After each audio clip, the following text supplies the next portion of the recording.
Good morning. I'm Meade Davis, and I'm on our board of directors, and I'm pleased to be your moderator for this, the second of two forums, which concern the two initiatives that accompany the election of board directors coming up. Before we get started, let me introduce our front table here. Deborah Arrett, our general manager, Mark Wade, and board member Ted Hood.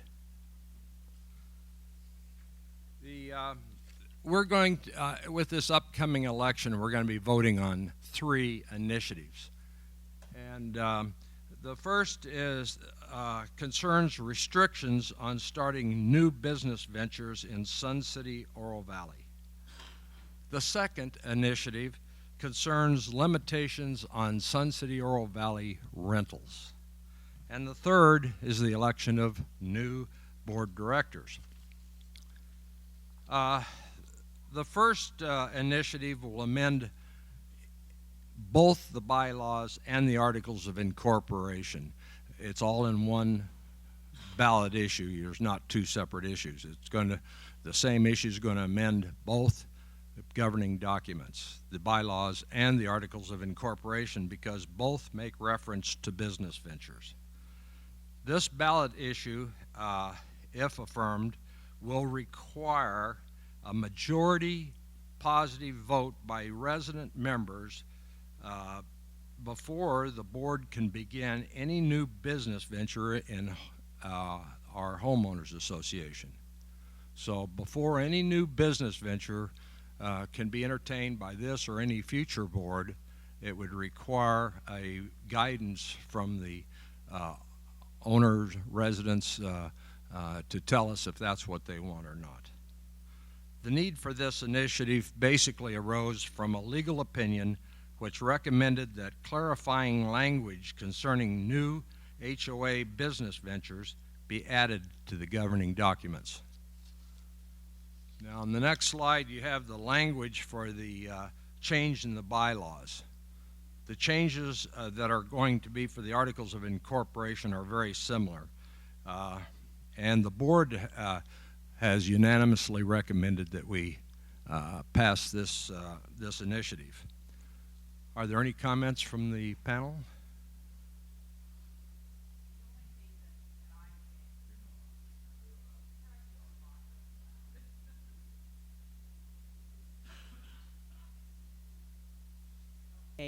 When the board first started discussing this, we were just looking at the bylaw amendment. And it was the association lawyer that pointed out that there needed to be an amendment to the articles of incorporation in order to be consistent. Thank you. Any other comments? Any comments or questions? Please.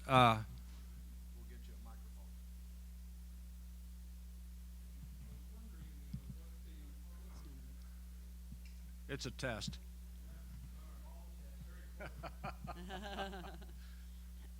Tell me when the votes will be held. Will it be during the season when most people are here? Yes. I get that. Got that on my last slide, but I can tell you that sooner. All right. Mike. Let's see. I've not been studying this as it goes, so I'm just here to learn. But as I understand what you say, the suggested change in the bylaws and such are for any business, right? Any business. So my question is, if that's true, why specifically list the real estate brokerage in the bylaws? Why not keep it general? It was listed, it was a decision by the board, but I would say the reason it was listed specifically is because it was the last business venture that the board considered. Now, going ahead 10 years, we'll probably look back and say, why was real estate listed? But that's the reason. It's a good question, though.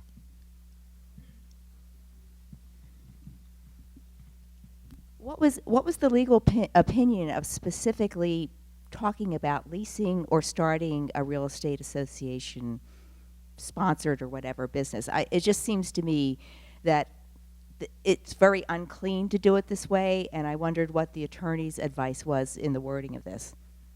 And I say that because I know there has not been much information about this, and when it came up last year, there seemed to be some consternation about moving along this venture, and this might hurt your ability to get this passed if that's in there. That's my opinion. Ted, can you give us some, you might have to turn your mic on.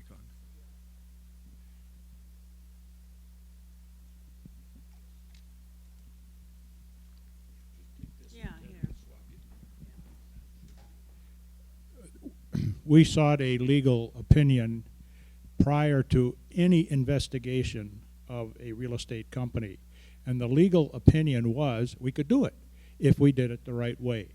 So that the legal issue, the legal opinion, or the legality of it, I should say, was never a real issue to those of us that were on the little committee that was looking at the real estate venture. I'd like to point out that our friend Warren Buffett, who owns Berkshire Hathaway, and Berkshire Hathaway owns Long Realty here in Arizona. So yes, the ownership of a real estate company is legal if done properly.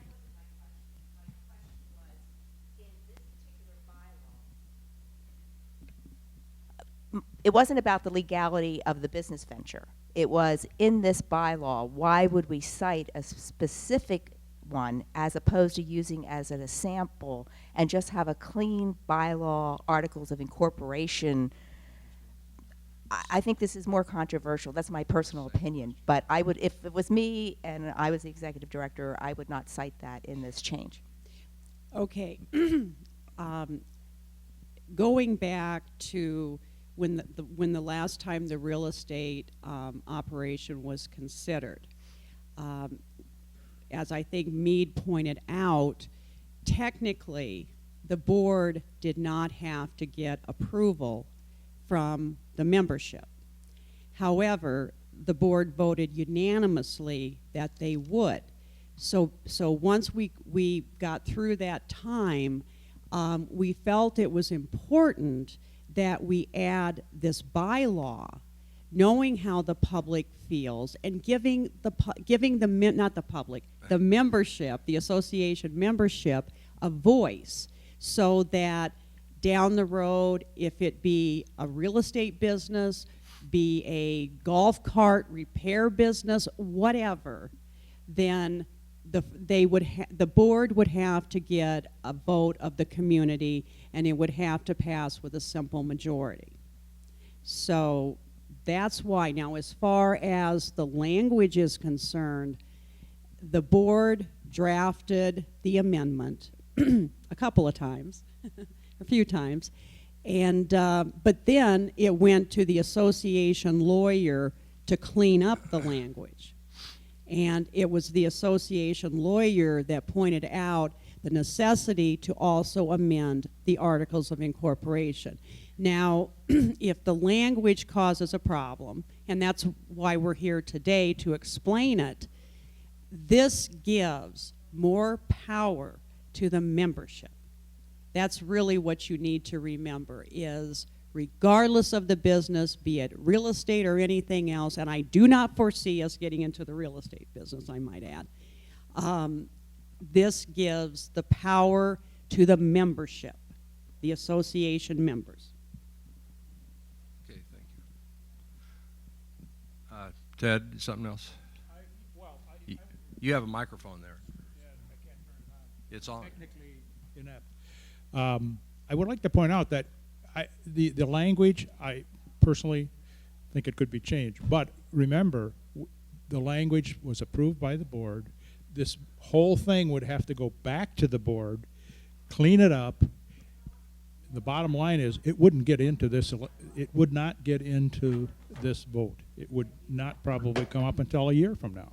So if you're a little unhappy with the language, as Deborah pointed out, the intent is to give you more voice.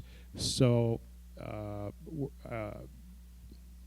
you know, if you get over it, just vote the way you want. But it's impractical for us to change it now. It would delay it probably a year.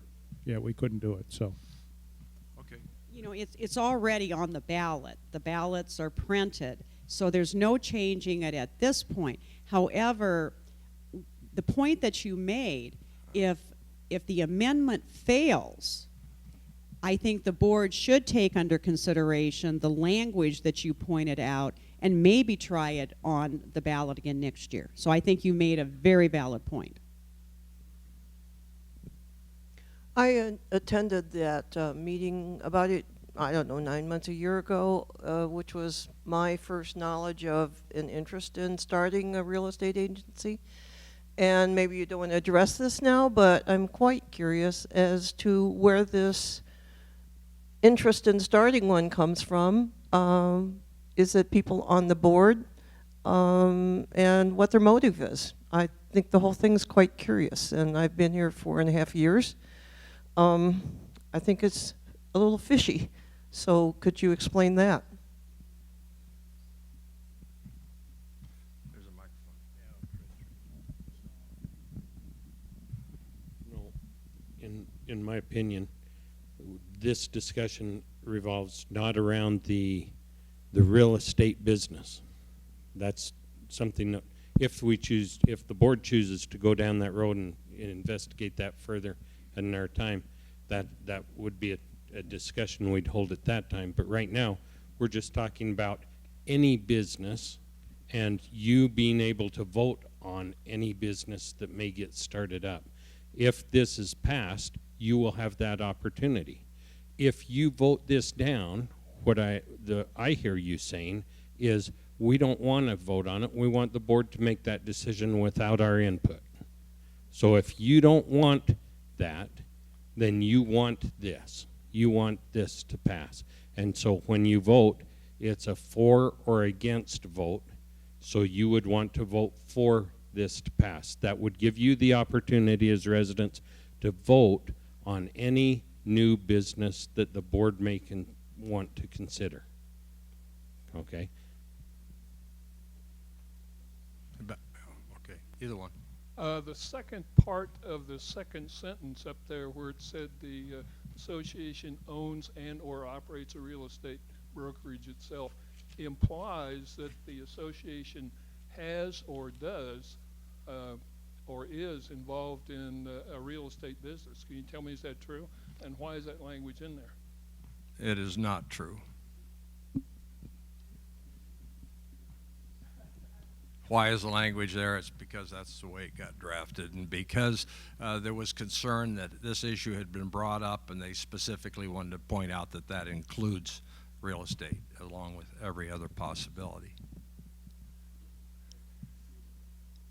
For the record, does the board recommend passage? Yes. Unanimously.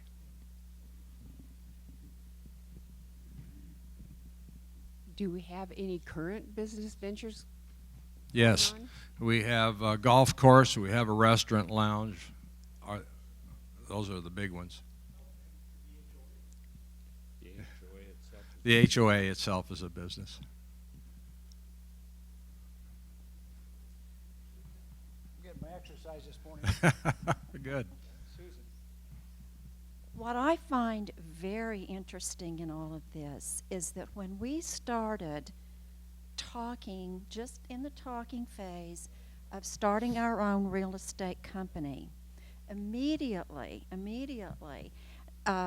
some of the larger real estate brokerage firms said that if we started our own, they would boycott showing homes in Sun City. Now, I find this really interesting because new real estate companies crop up all the time.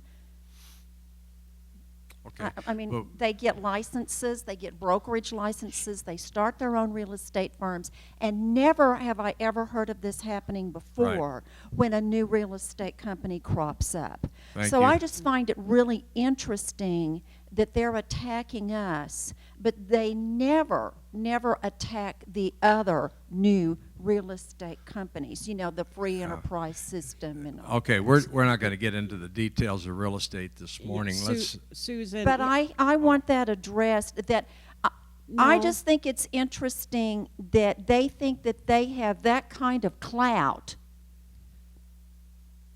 to tell us what we can and what we cannot do. Deborah. Susan. Other real estate no, companies. Susan, we need to stop that because it's going to be confusing. As Mark said earlier, this is not a referendum on the real estate business. This is a forum on the amendment to the bylaws. So it has nothing to do specifically, I mean, it's real estate is listed. And I think the lady in the audience that spoke earlier raised a good point that the language of including the real estate is confusing. It is confusing. It is confusing, and so, but we need to get past that because this is not a referendum on real estate. It is a forum on an amendment that, regardless of any business, the community has to approve it. Mike? Just a question. We can see that that sentence in there about the real estate is throwing us all off kilter. What would happen if we postponed this another year, made the bylaw change correct, you know, that logical and clear? Would that be a problem? Well, the way I understand it, the ballot issue has been written and is on the ballot. It can be voted down and then rewritten next year. That would be, I don't believe there's an easy way, Mike, to take it off the ballot at this point. Ted, what do you? Your mic works, Ted. It works? There, oh, good. The ballots are coming out tomorrow, is that correct? That is correct. So, too They late. get mailed out today. So they're there, Mike.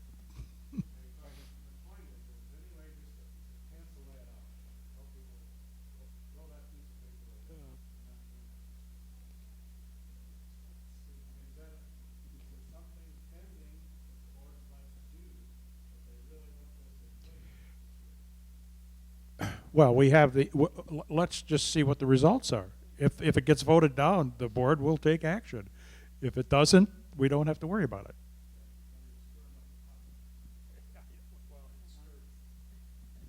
Go ahead. I support what Deborah said. I think we're getting hung up on some words, and if you're going to look that detail, that particular sentence starts out, this would include. There's nothing either stated or implied in that sentence that excludes any and all other businesses. And I think it is just fine the way it is, and that we ought to go ahead and approve it. I mean, we're putting more power in the hands of the owners, True. and I think that's a good thing. And that sentence doesn't in any way limit what needs to go to the homeowners. It just clarifies something that has been specifically brought up, and I happen to think would have been a mistake. And I can understand why the realtors, having had some experience in the real estate business, would try to twist our arms or threaten us or blackmail us or whatever, because that's infringing on their territory. Doesn't mean we can't do it, but this certainly doesn't exclude any other area. You know, in the interest of clarification, the board could unanimously tell the members that they do not want this to pass. Then it probably would fail, and you'd have a chance to rewrite it correctly for the next cycle.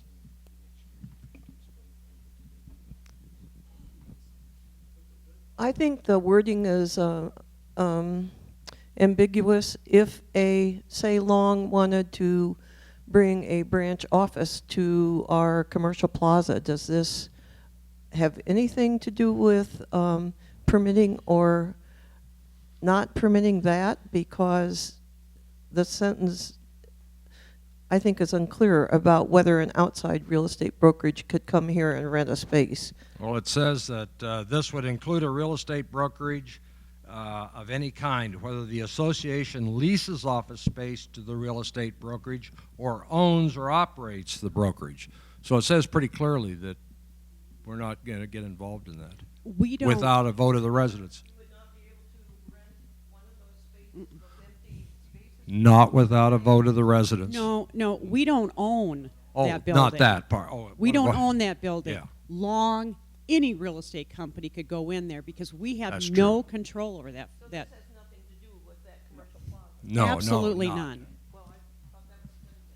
Okay. Ted, if I may take a moment to try to explain it in what I understand it to be. You have 3 complete sentences in this bylaw change. The first sentence says, having any interest in a business venture that is not current. That's item number 1. The second sentence says, this would include, like was pointed out earlier, a real estate brokerage of any kind.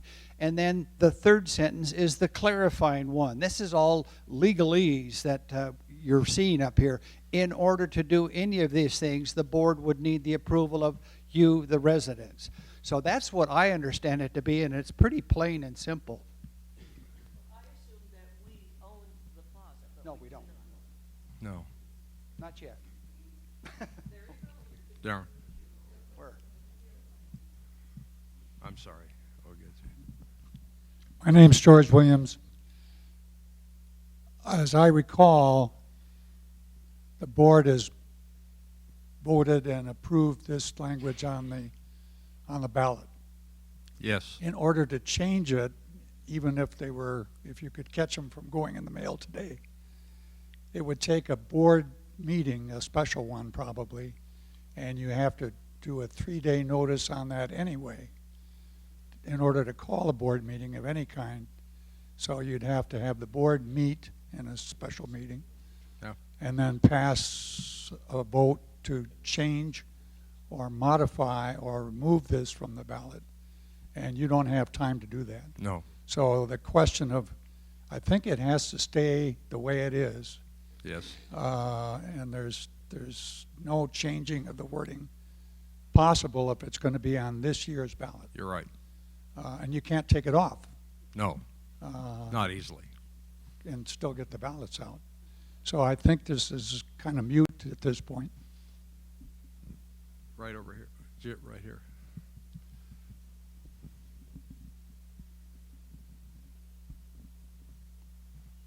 Because of the wording changes and the concerns about those, it's quite clear. I really don't propose that we use more of the association funds to get it redrafted, go through the attorneys again, pay additional attorney fees, and then redo the ballots. We've got quite an expense involved already. I think we proceed with it and see how the vote comes down. Thank you. We're going to move on here. These are all great comments, and I think it's a great bylaw. We need that.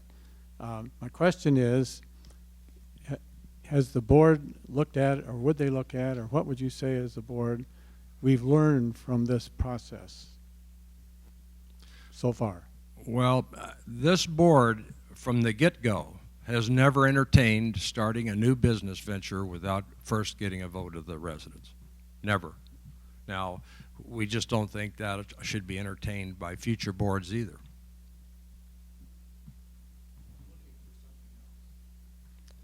Well, help me out. Well, if I were on the board, I would say next time we do write a proposed bylaw is we run it past a few other groups more than the board to see what else they might see in this that could be confusing before we offer it to the public. That's an excellent point. You do realize, of course, excuse me, you do realize, of course, that the first sentence isn't really a sentence. It's a nice predicate, but it doesn't have a verb, doesn't have an ending. The lawyers wrote it. Maybe they didn't get to an English class that they should have.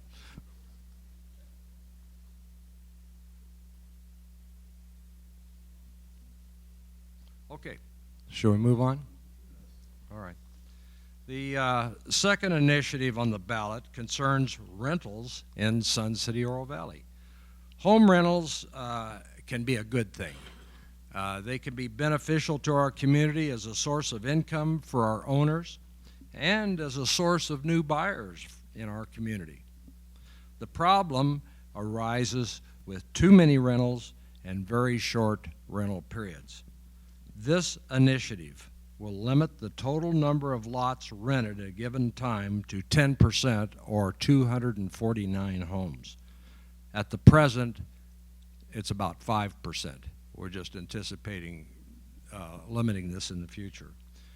This will also, this initiative requires a rental period of no less than 28 days.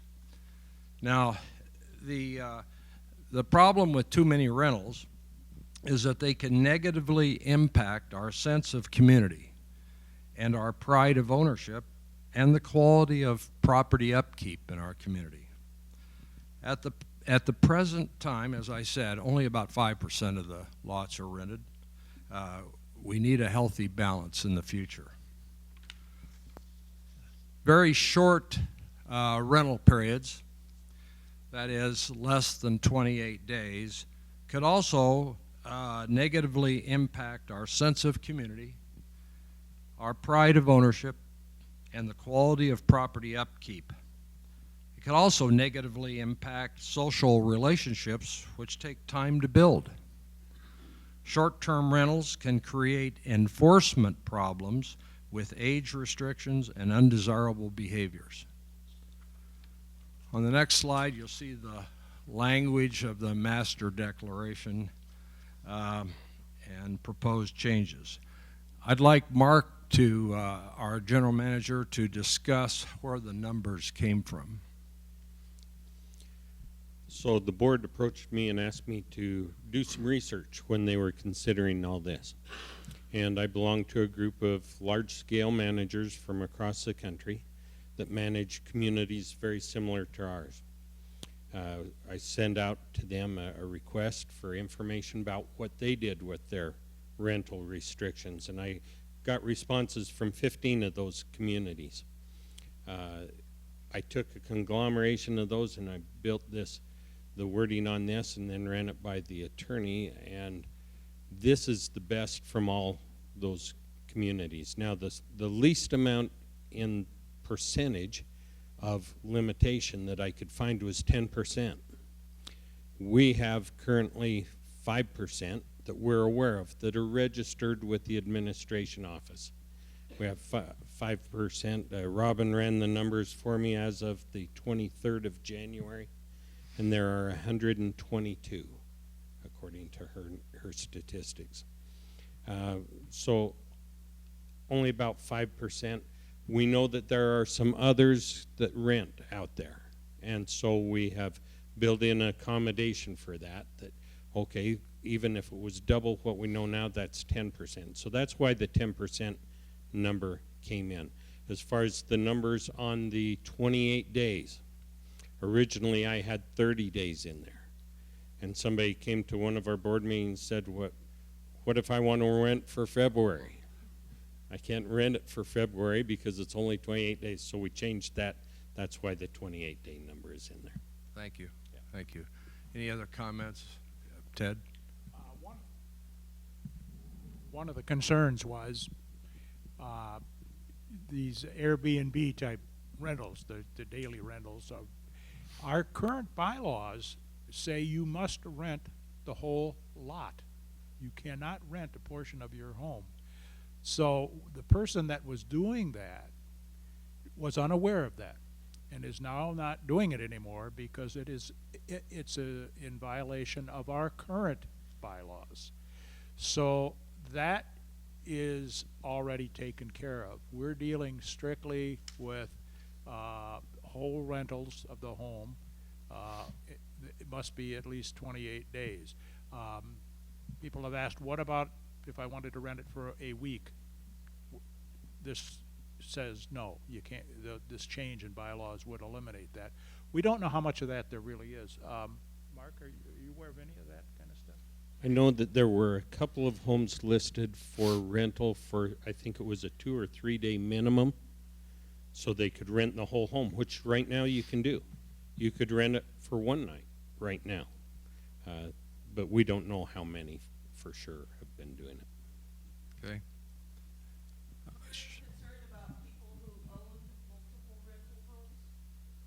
Yes? Yes? And I'm curious as to why you wouldn't have thrown that in when you were addressing Ted or Mark, go ahead. If I may. It is. It is taken into consideration on the exact language. It also says at the very bottom, the board is authorized to develop additional rules or policies for this article, including but not limited to implementation exceptions, waiting lists, numbers of tenants, number of lot rentals by an individual, registration procedures, and association fees. So it is taken care of in there, but it's not specifically nor directly addressed, but it does authorize the board to have authority to do that. In the Right here.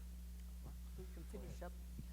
Well, in the third paragraph, it says something about each new tenant registration form may result in a fee, and also if you don't get your registration form in time, there could be a fine. So if this passes, has the board determined what those fees and fines will be yet?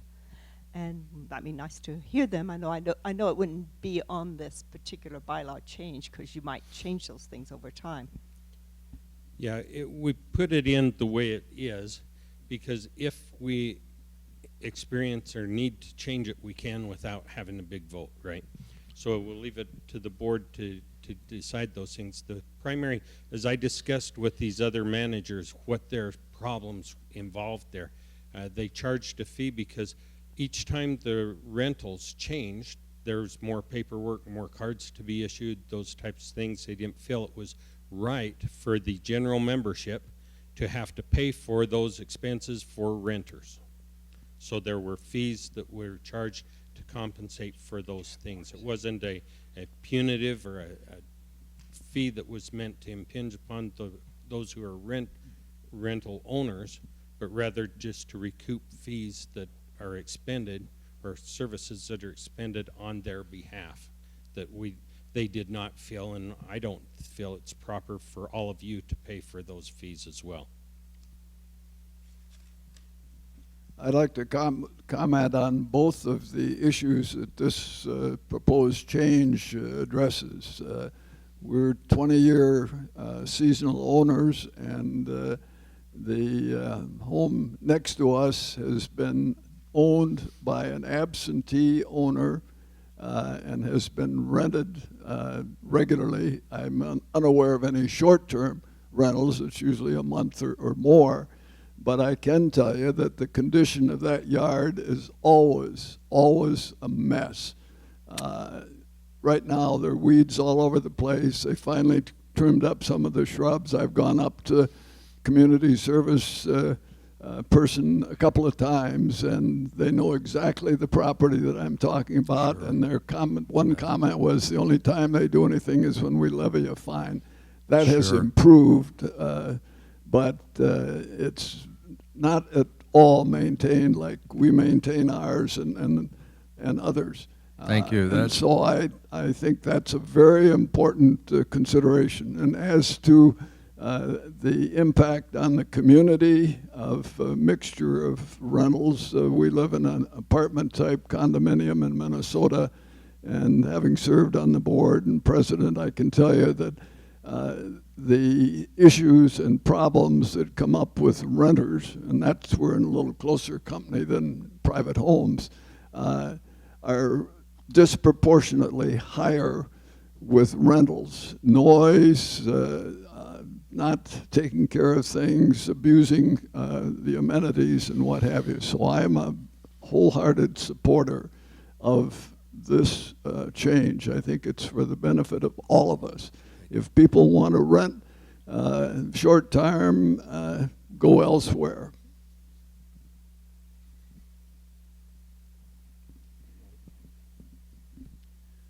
We owned a condominium in the mountains in Colorado in the ski areas, and this is very important to pass because I'll give you an example. We had 120 units in that complex, and some people from Denver sold their business, and they put $8 million into buying condominiums there, and they ended up owning 16 of them, and that's not healthy for any association, and it could happen here. True. Thanks, So I'm Al. glad that it's got to pass, and I'm glad that you did it.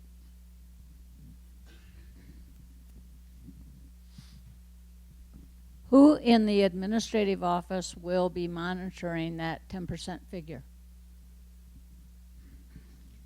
That will be done. Robin oversees the administration department, and so ultimately she will be responsible. Ultimately I am, because I oversee Robin. Go ahead. Yeah, can I ask if Airbnb, if someone wants to use their home as for Airbnb, wouldn't that be running a business? Wouldn't that refer to the previous? But not a homeowner association-owned business. I don't We're, understand. the initiative addresses business ventures that are new, that are owned by the homeowners association. Airbnb is a contract between that company and an individual owner.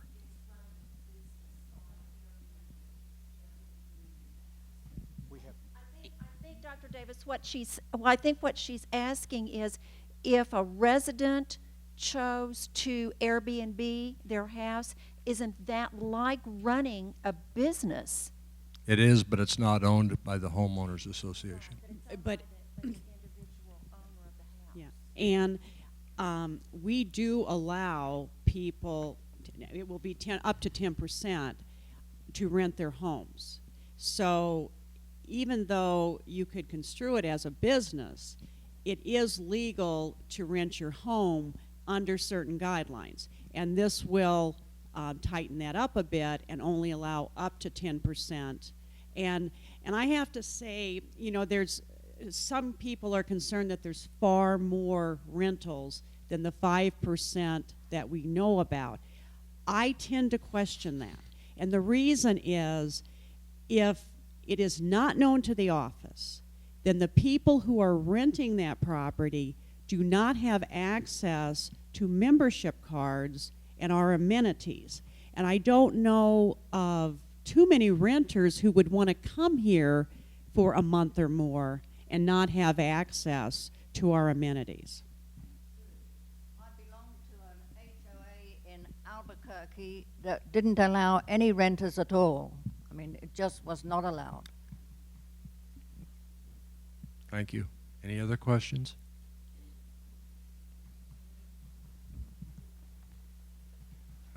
You just want to see me run. Darwin's getting his workout this morning. I wish that we had also included in here that if you rent your home, it must be to an age-qualified person with no one under the age of 19, because there have been problems with that. We did consider that, but here's the issue. You are allowed to have guests in the community for 60 days. Or is it 60 or 90? No, it's not 90 days.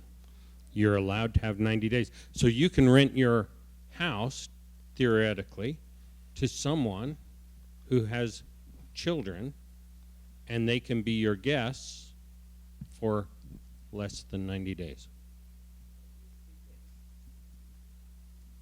It's the way your other governing documents read. So I couldn't write this to be in conflict with what the other governing documents said. Okay, great. All right, the third initiative on our ballot is the election of directors, and if I'm lucky, their pictures are up there on the board. Okay, the final deal is I just want to review with everyone the details of the vote that is coming up. Ballots go out Wednesday, February 22nd. Everyone with an email address will be given the opportunity to vote electronically. Paper ballots will be mailed to the rest, and you can always go and pick one up. Paper ballots may be picked up at the administration office. All votes are emailed or mailed to the Vote Now in South Carolina. Cutoff is noon, Thursday, March 23rd, and the results will be announced Tuesday, March 28th at the board meeting. So, any questions or about that? Go ahead. Does that outside contractor Vote Now do all of the checking to avoid duplications? Yes. Or that has hence previously been done by a committee of residents? Precisely. So They do that. that's been contracted out. It has at the recommendation of our volunteers, the election committee. Well, having participated in it, it's a very labor-intensive Sure is. process. Will the emails then go back to them? Yes, Vote Now, it'll go back to them.